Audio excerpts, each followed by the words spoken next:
November 1944, the Hürtgen Forest. From a low angle, wheels spin uselessly. Mud, thick, viscous mud, the color of dark coffee, is thrown backward. The only sound is a high-pitched mechanical whine. The vehicle is a Willys MB Jeep. It is caked in grime, its original olive drab paint barely visible. The driver, a T5 corporal, fights for the steering wheel, wrestling with the ruts.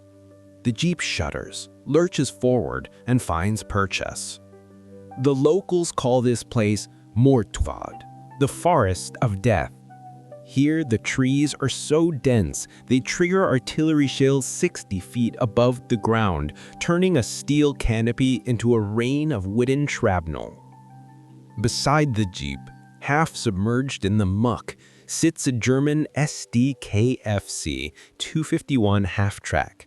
Its complex interleaved road wheels are locked, solid with frozen mud. It has been abandoned, a perfect, heavy, engineered weapon defeated by dirt. The Jeep, weighing just over 1 ton, slips past the 9-ton German machine. It doesn't have armor. It doesn't have a heavy cannon.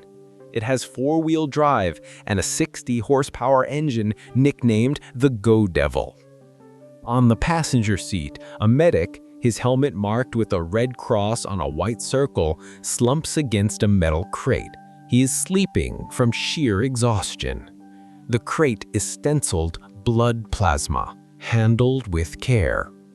This vehicle is not an instrument of attack, it is a lifeline. It is carrying plasma and sulfa powder to an aid station that ran out of both 6 hours ago. The Jeep fishtails around a crater and stops at a shattered farmhouse. Men with stretchers emerge from the cellar. The medic jolts awake. Muffled shouting is heard, and the driver's cracked voice. "Hold him steady. Steady! Got it!" It is too small, too light, too unarmored.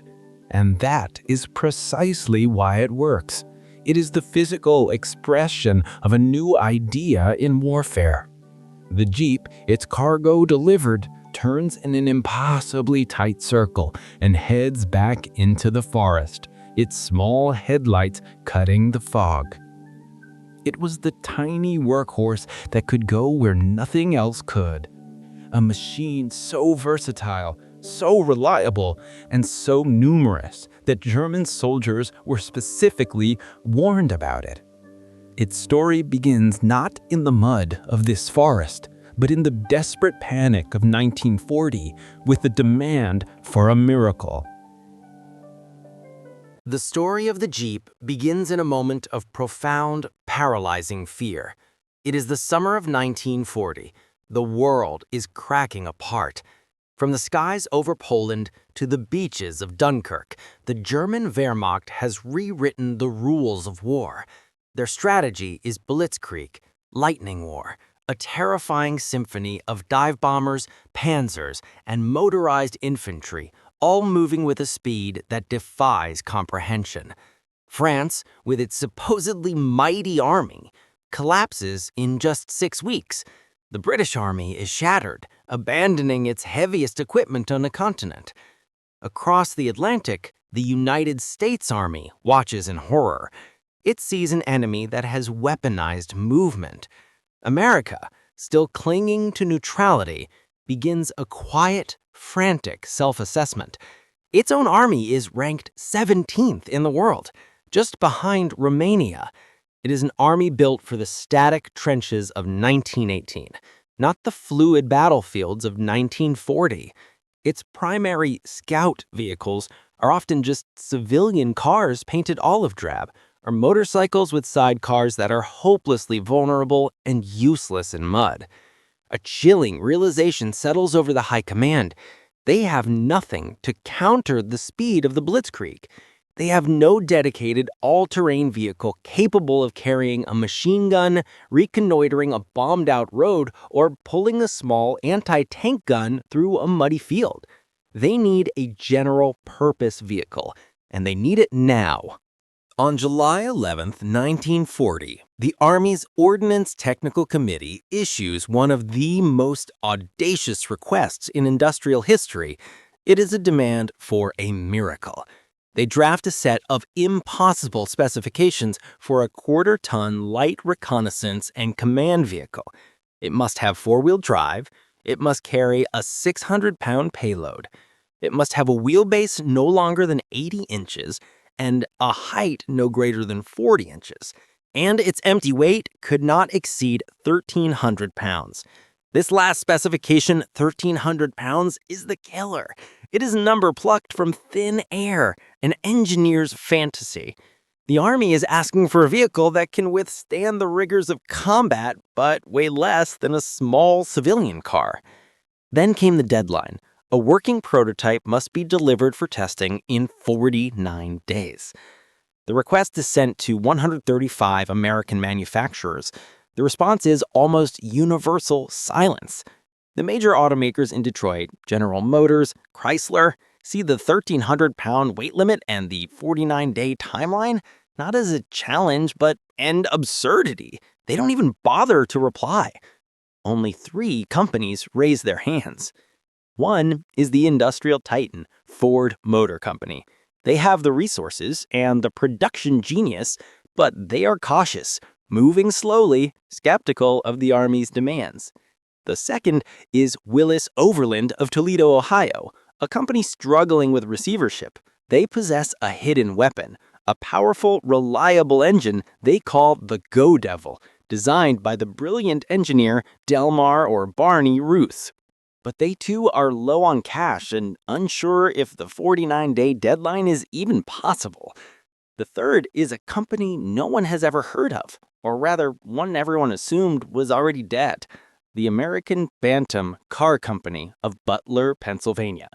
Bantam is the ghost of a failed automaker. They are bankrupt. Their player floor is mostly empty, and their executive team consists of a handful of desperate salesmen. But they have nothing to lose. They are the only company to formally promise they will deliver a prototype in 49 days. There is just one problem. Bantam has no engineering staff.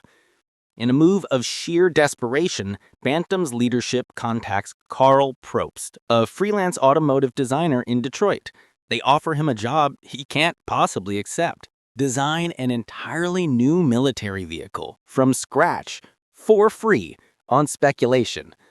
Probst, a patriot sensing the urgency, drives to Butler and locks himself in a hotel room.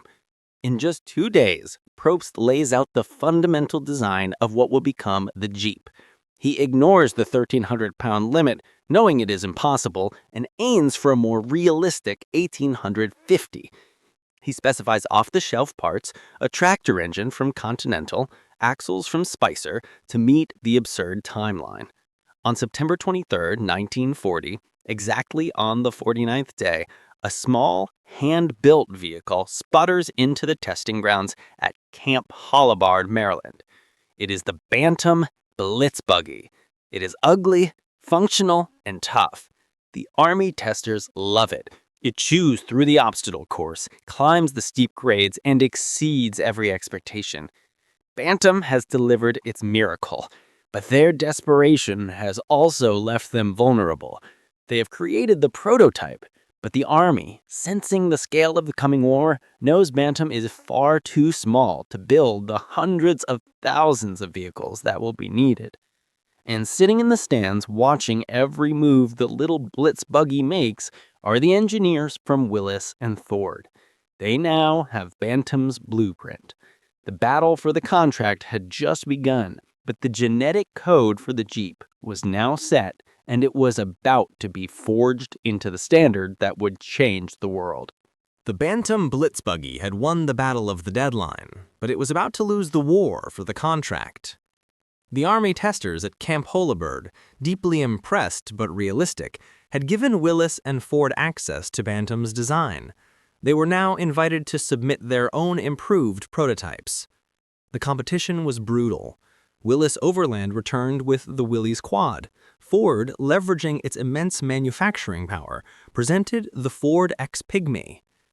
Both were, in essence, reverse-engineered and refined versions of Bantam's original concept. The Army ordered 1,500 of each model for field testing.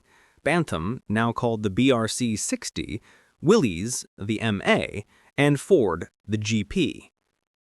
A fierce internal debate raged within the Army. The Bantam model was the lightest and had the best agility. The Ford GP offered superior ergonomics and was backed by the world's most powerful production line. But the Willys MA had a secret weapon that would ultimately prove decisive. It was the engine. The Willys L134, nicknamed the Go Devil, was a 60-horsepower marvel of engineering. It was flat-headed, simple, and tough, but most importantly, it was powerful. It produced significantly more torque than the engines in both the Bantam and Ford models. In the field, that power meant everything. It meant the Willys could haul a heavier load, pull a bigger gun, and climb a steeper, muddier hill than its rivals. The Army testers, many of them old cavalrymen, recognized that sheer reliable power was the attribute that mattered most. The decision was made. The Willys MA, Military Model A, would be the new standard. But the Army's problem was no longer design. It was scale. The attack on Pearl Harbor in December 1941 transformed the Jeep from a promising concept into a non-negotiable tool for global war. Willys Overland, even running its Toledo factory 24 hours a day, could not possibly meet the demand. The numbers being requested for tens of thousands and then hundreds of thousands were astronomical. The Army made a pragmatic and revolutionary decision. They declared the Willys design the standard, designated it the MB, Military Model B, and then, in an unprecedented move, gave the blueprints to their chief rival, Ford. Ford was ordered to become a secondary manufacturer, mass-producing an identical, interchangeable copy of the Willys MB. Ford's version would be designated the GPW, G for government, P for its 80-inch wheelbase, and W for its Willys licensed design. This decision ensured that a bolt from a Ford-built Jeep in Normandy would fit a Willys-built Jeep in North Africa. It was the birth of an industrial process designed to flood the world with a single, standardized machine. Bantam, the tiny innovator, was sidelined, given a consolation contract to build heavy-duty trailers for the very vehicle it had invented. But the Jeep was only half of the equation. As the Army standardized its light vehicle, it was simultaneously applying the same logic of mass production to its medium-duty fleet. This was the part of the mobilization that the enemy would tragically underestimate.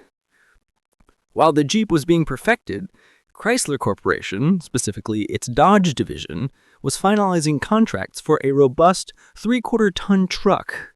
Known as the WC series for a weapons carrier, these were the logistical big brothers to the Jeep. They were simple, rugged, and shared the same design philosophy: go anywhere, 4x4 capability, and ease of repair. This dual development was the key. The Jeep would be the scout, the liaison, the ambulance. The Dodge WC would be the workhorse, carrying the troops, the ammunition, and the supplies just behind the front line. And behind them would come the even larger 2.5-ton Jimmies from GMC. The stage was now set for a new kind of war, one defined not just by the brilliance of its machines, but by the overwhelming, relentless quantity of them. The Willys MB and Ford GPW were more than just vehicles. They were an idea. And once that idea was unleashed, it was interpreted, adapted, and utilized in wildly different ways by the soldiers who depended on it. For the Allies, it became the single most important tool in their arsenal, second only to their standard-issue rifle. For the average American GI, the Jeep was not a weapon. It was a companion. It was the first thing he truly owned in the vast, impersonal machinery of the Army. It was nicknamed Peep, Bantam, Blitz Buggy, or most commonly, just Jeep. But whatever it was called, it was an object of profound affection and battlefield utility. No one captured this relationship better than the legendary war correspondent Ernie Pyle. He wrote, "Good Lord, I don't think we could continue the war without the Jeep. It does everything. It goes everywhere." Pyle was not exaggerating. The Jeep was a blank canvas for battlefield ingenuity. Soldiers saw in it not just what it was, but what it could be. With a 30 or 50 caliber machine gun mounted on a pedestal in the back, it became a machine gun mount M31, a fast, aggressive weapons platform. With its passenger seat removed and litters strapped to the hood and rear, it became a frontline motor ambulance, capable of weaving through shell fire to retrieve wounded from foxholes that were inaccessible to larger vehicles. It was a staff car for generals like Patton and Bradley, who used its rugged, open-air design to see and be seen by their troops, projecting an image of frontline leadership. It was a tractor for artillerymen, who used its powerful Go Devil engine to haul 37mm anti-tank guns out of the mud of Kasserine Pass. In the Pacific, soldiers fitted it with flanged steel wheels and used it as a jeep train to shuttle supplies along captured Japanese railway lines. It was a scout, a radio post, a battering ram, and often a hearse. Its versatility was its genius. The Jeep was the physical manifestation of American adaptability. It was whatever the GI needed it to be in the exact moment he needed it. The Americans saw a tool, but the British, fighting a desperate war of survival in the deserts of North Africa, saw it as a weapon. In 1941, the newly formed SAS, under the command of the eccentric and brilliant David Stirling, was tasked with a seemingly impossible mission: to operate deep behind German and Italian lines, striking airfields, convoys, and depots. Their problem was transportation. The British trucks they used were large, slow, and mechanically unreliable in the fine desert sand. Then, through Lend-Lease, the first Willys Jeeps arrived in Cairo. For Stirling and his men, it was a revelation. They took this small American workhorse and systematically stripped it of every non-essential component. They tore off the windshield, the bumpers, even the front grille, replacing it with a slated scallop design to improve airflow to the radiator. Then they armed it to the teeth. They mounted forward-facing .303 Vickers K machine guns for the driver and passenger, and in the rear, they bolted down a pair of devastating air-cooled .50 caliber Browning heavy machine guns. They loaded the hood and side panniers with jerry cans of fuel and water, giving the tiny vehicle an operational range of hundreds of miles. These SAS Raiders became the terror of the desert. They would navigate by sun and stars, sweeping out of the deep desert at dusk to attack Axis airfields. They would race down the flight line in their Jeeps, strafing aircraft with a blizzard of .50 caliber tracer fire, destroying dozens of enemy planes on the ground and vanishing back into the darkness before the defenders could even react. The Jeep had been transformed from a scout car into a high-speed desert gunship. It was a shift in perception that proved lethal, demonstrating that the Jeep's true power lay in its limitless adaptability. On the other side of the world, in the frozen hell of the Eastern Front, the Jeep received yet another name, the Willys. Through the Lend-Lease program, the United States shipped over 50,000 Jeeps to the Soviet Union.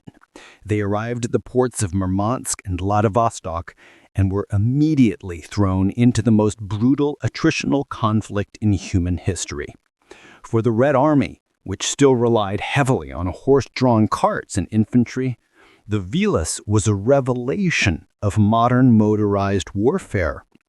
The German army, with its superb but over-engineered and fragile vehicles, found itself bogged down during the two worst seasons on the Eastern Front: the deep snows of General Zima or winter, and the sucking bottomless mud of the Rasputitsa, the springtime thaw. The Jeep, however, simply did not stop. It was light enough to ride over snowdrifts that swallowed heavy German trucks. Its four-wheel drive and high ground clearance allowed it to churn through the Rasputitsa that trapped entire panzer divisions. Soviet commanders, from platoon leaders to marshals like Georgy Zhukov, adopted it as their preferred command and reconnaissance car. It became a symbol of speed and authority. They used it to pull Ziz-3 anti-tank guns, to ferry scouts and messengers, and to maintain command links across a front line that spanned thousands of miles. The affection for the Vilas was so great that Soviet soldiers wrote poems about it. They saw it as a tough, uncomplaining, and utterly dependable ally. It was a piece of American industrial might that proved itself in the unforgiving landscape of the steppes, a testament to a design so fundamental that it could thrive in any theater of war, a fact that the Axis was learning in the most painful way possible. For the German frontline soldier, the Lancer, the Allied Jeep was a source of vexation, grudging respect, and eventually a symbol of a war he could not win. In the early campaigns in North Africa and Italy, the Jeep was a prized capture. German soldiers, saddled with the heavy, complex Kübelwagen, or often relying on horse-drawn wagons, coveted the American vehicle. They called it Jeep, using the American term, and put it into service immediately. Wehrmacht mechanics and officers praised its simplicity, its ruggedness, and its superior cross-country performance. It was a machine to be taken seriously. German intelligence manuals and frontline briefings began to include specific warnings about it. Soldiers were cautioned about its speed and small silhouette, which made it a difficult target. They were warned about its use in flanking maneuvers and its role as a machine gun platform. An entire mythology grew around it. But as the war dragged on, especially after the landings in Normandy, the German soldier's perspective shifted from respect to despair.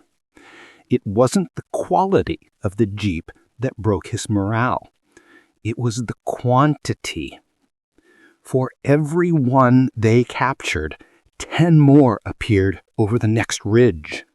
For every one they destroyed with a mine or a Panzerfaust, 100 more seemed to land on the beaches.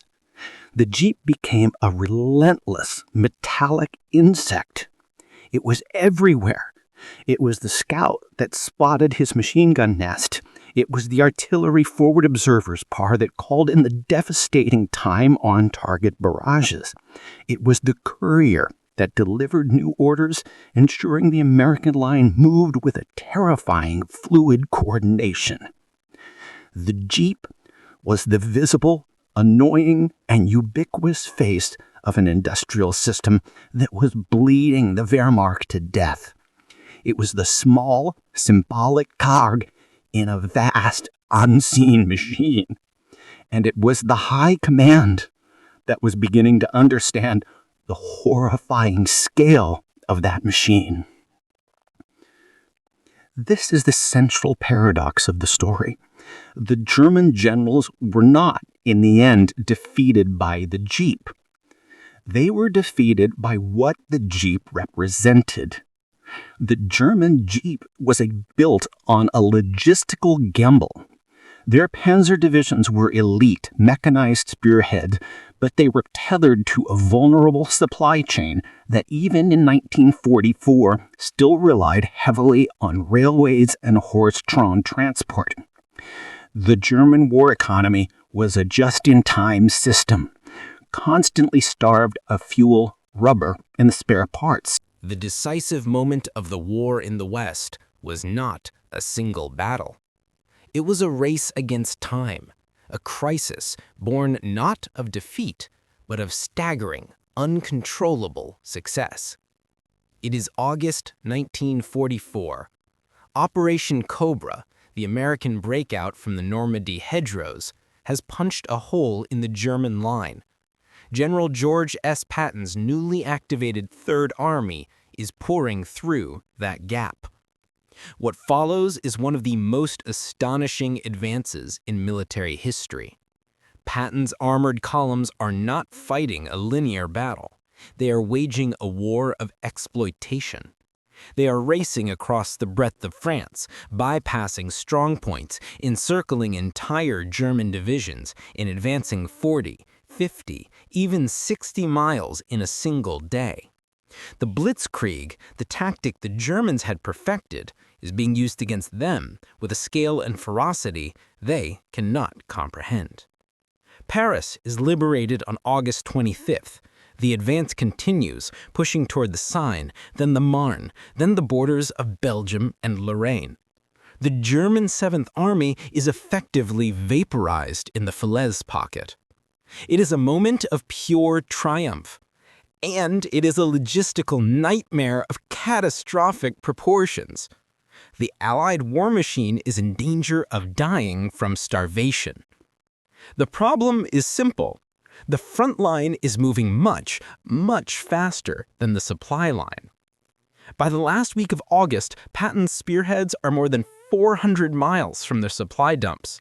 The only functional ports are the original invasion beaches, Omaha and Utah, and the shattered, half-repaired port of Cherbourg. The entire French railway system, the most efficient way to move heavy goods, has been systematically destroyed over the past year by Allied bombers as a prelude to D-Day. Every single bullet, every K-ration, every gallon of gasoline, every artillery shell, and every pint of blood plasma has to be trucked from the coast to the front.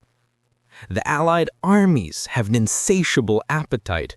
A single armored division in combat consumes over 600,000 gallons of gasoline per day. The combined Allied forces need 20,000 tons of supplies every 24 hours just to maintain their advance. By August 24th, the crisis reaches its breaking point. Patton's tanks, the very tip of the Allied spear, are literally running out of fuel. His columns grind to a halt near the Meuse River, not because of German anti-tank guns, but because their fuel tanks are empty.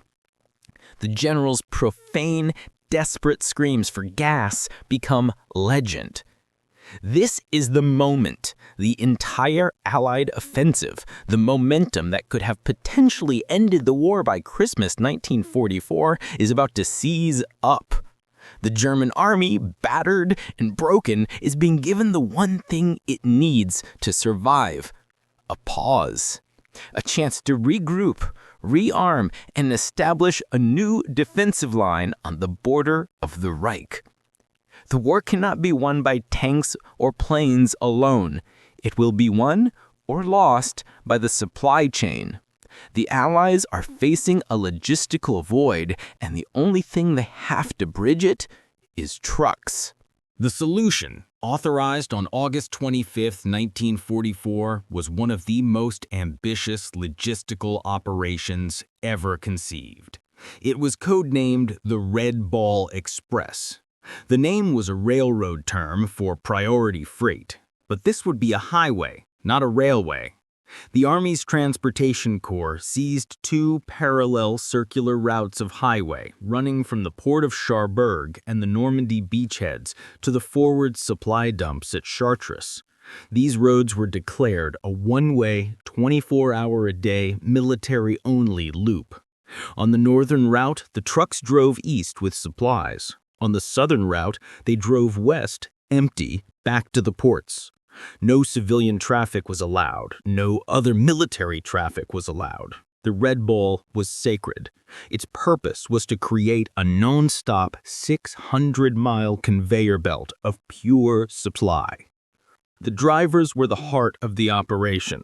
Over 75% of them were African-American soldiers drawn from quartermaster and transportation companies that had, until that moment, been relegated to manual labor at the ports. These were men who had been denied combat roles due to the Army's segregationist policies. Now, the fate of the entire Allied advance rested squarely on their shoulders. They were given just a few hours of instruction on the two primary vehicles of the Express, the 2.5-ton GMC CCKW, known affectionately as the Jimmy, and the 3/4-ton Dodge WC weapons carrier. The rules of the road were brutal. The official speed limit was 25 miles per hour, a rule that was universally ignored. Trucks were to maintain 60-yard intervals, and they were forbidden from stopping for anything other than a catastrophic breakdown, an enemy attack, or a direct order from a traffic controller. The controllers were military police, stationed at every intersection and checkpoint. Their primary tool was the humble Willys Jeep. The Jeeps were the sheepdogs of the Red Ball. They darted in and out of the massive columns, their drivers armed with bullhorns, chasing off stray vehicles, guiding convoys, and rushing mechanics to breakdowns. The Jeep was the nerve center of the highway, but the Dodge and GMC trucks were its bloodstream. The operation began at 0600 on August 29th. It was a grinding, deafening, relentless spectacle.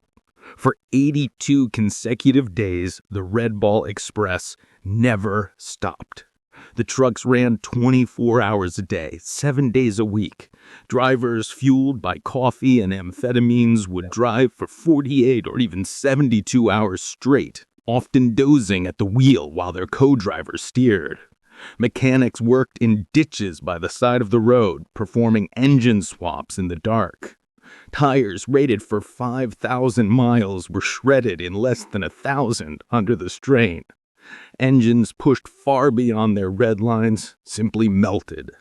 When a truck broke down, it was often cannibalized for parts on the spot or simply pushed into a ditch to keep the column moving. There was no time for finesse. At its peak, the Red Ball Express operated 5,958 vehicles, moving 12,500 tons of supplies every single day. This was the industrial war made manifest. It was the physical shock that the German generals had feared. It was loud, dirty, inefficient, and wasteful, and it was overwhelming. It was the sight of thousands of Dodge and GMC trucks, driven by men who refused to stop, pouring the entire industrial might of America directly onto the front line. The Red Ball was the decisive turning point. It did not by itself end the war, but it saved the offensive. It kept Patton's tank fueled and the infantry supplied with ammunition just long enough to shatter the German defenses in France and push the front line to the border of the Reich itself, setting the stage for the final invasion of Germany. The Red Ball Express was officially terminated on November 16, 1944. The crisis had been bridged, not by a single brilliant stroke, but by the brute force application of men and machines. The advance had been saved, and the cost was measured in shredded rubber, broken engines, and the total exhaustion of its drivers. As the war in Europe ground to its inevitable bloody conclusion in the spring of 1945, the true scale of what America had built became clear. The statistics were not just numbers, they were a new strategic reality. By VE Day, American factories had shipped over 640,000 Jeeps to every corner of the globe. They had built over 400,000 Dodge WC Series trucks, the 3/4-ton workhorses that formed the backbone of the Red Ball Express. They had produced over 560,000 of the 2.5-ton GMC CCKW Jimmies, the undisputed heavyweight champions of Allied logistics. This was the arsenal of democracy, and it was a promise kept. The Jeep, the small vehicle that started it all, was now the most recognizable piece of American equipment on Earth.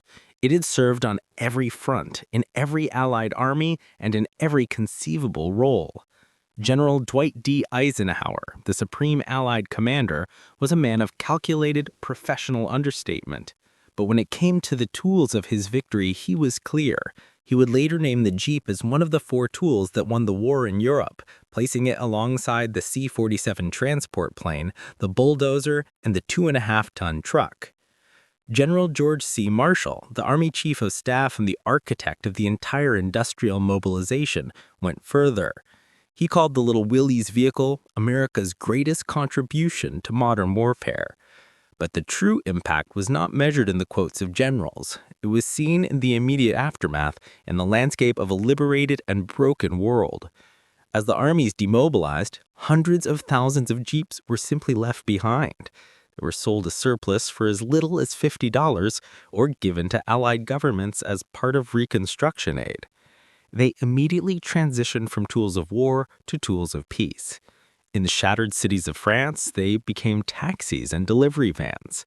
In the fields of Italy and the Philippines, farmers welded plows to their rear hitches, using the Go Devil's torque to cultivate land that had, only months before, been a battlefield. In remote villages in the Andes and the Himalayas, the Jeep became the first motor vehicle many people had ever seen, a machine capable of connecting them to the outside world. It was a global dispersal, the seeds of a mechanical revolution. The war had proven the vehicle's design beyond any doubt, but its afterlife would ensure its immortality and create an entirely new kind of machine. While surplus Jeeps were being repurposed by a world starved for machinery, Willys Overland in Toledo, Ohio, was executing a brilliant and immediate pivot. They knew precisely what they had. They had spent 4 years building a brand not through advertising, but through battlefield reports, Ernie Pyle's columns, and newsreels seen by millions. The Jeep was arguably the most famous brand name on Earth, yet the name Jeep itself was not even a registered trademark. Racing to capitalize on this global recognition, Willys Overland filed for the trademark and began work on a civilian model before the war had even ended. In 1945, they launched the Willys CJ2A. The CJ stood for Civilian Jeep. It was, in essence, the MB with a few concessions for peacetime use. It had a tailgate, which the MV lacked, a side-mounted spare tire, and brighter road-legal headlights. But it retained the indestructible frame, the rugged suspension, and the legendary Go Devil engine. It was marketed not as a passenger car, but as a tool for farmers, ranchers, and laborers. The all-American farm horse. The workhorse of war had seamlessly become the workhorse of peace. This single act, the creation of the CJ, opened the floodgates. The Jeep was no longer just a vehicle. It was a category. Its fundamental DNA had been proven so superior that it became the template for an entire global industry. Its imitators were not just competitors, they were direct descendants. In Great Britain, the Rover Car Company was struggling to restart production in a nation ravaged by war and short on steel. The company's chief designer, Maurice Wilkes, had been using a surplus Army Jeep on his farm. He was impressed with its off-road capability, but found it crude. He and his brother Spencer decided they could build a better one using the Jeep as the direct benchmark. In 1948, they launched their creation. It used an aluminum body, due to the steel shortage, and a chassis and gearbox that were heavily inspired by the Willys design. They called it the Land Rover. The story repeated itself in Japan. The post-war Japanese government needed a light off-road utility vehicle for its National Police Reserve. The American government, now occupying Japan, invited bids. Toyota Motor Corporation, having studied a captured Willys MB found in the Philippines, developed its own prototype in 1951. It was so similar in concept and capability that it was initially dubbed the Toyota Jeep. After a trademark dispute, the name was changed. They called it the Land Cruiser. The Jeep's genetic code had spread. The Land Rover, the Land Cruiser, and the entire concept of the civilian four-wheel drive sport utility vehicle all traced their lineage directly back to that desperate 49-day deadline in 1940. The Jeep had not just won the war, it had created a new automotive language for the peace that followed. It was the design so fundamental and so perfect for its purpose that it would outlive the men who built it, the war it fought, and the very companies that brought it to life. The Second World War has receded from living memory into history, leaving behind its relics and its icons. The Sherman tank, the P-51 Mustang, the C-47 Skytrain, all are legends. But no machine, no single piece of hardware, endures in the global imagination quite like the Jeep. It survives, parked in our collective memory for a simple reason. It is human scale. It has a face, with its 2 round headlights and its 9-slot grille. It's a plucky vehicle, an underdog. It represents the individual, the lone scout curing through binoculars, the exhausted medic racing to save a life, the young GI who, for the first time, had a measure of freedom and power in a world of rigid conformity. The Jeep is democratic, versatile, and tough. It is everything we want to believe about the spirit that won the war. And all of this is true. But it is not the whole truth. The Jeep's most enduring legacy is the profound and terrifying lesson it taught its enemies. The German High Command was warned about the Jeep. They respected it, they studied it, and they used it when captured. But the Jeep was a distraction from the real weapon. The real weapon was not the charismatic tiny workhorse at the front. The real weapon was the dull, anonymous, and unglamorous system that followed it. The true shock that broke the Wehrmacht's spine was not the sight of a single, agile reconnaissance vehicle. It was the soul-crushing realization that behind every one Jeep, there was a column of 10 Dodge WC trucks, and behind them, a river of 100 GMC Jimmies stretching back over the horizon, all the way to the factories of Detroit. The Jeep was the symbol of Allied ingenuity, but the endless convoy of trucks was the physical manifestation of Allied power. It was the power of logistics, of mass production, of an industrial furnace so vast that it could afford to be wasteful, treating trucks as disposable and fuel as nearly infinite. The Germans had sought a decisive battle. The Allies responded with a decisive industry. The Jeep is the hero we remember. It saved individual lives on every front and became a global ambassador for peace. But the war was ultimately won by the juggernaut it served. The final, bitter irony for the Axis was that they prepared for a war against the soldier and his Jeep, but found themselves annihilated by the unstoppable, relentless, and unceasing assembly line that supplied him.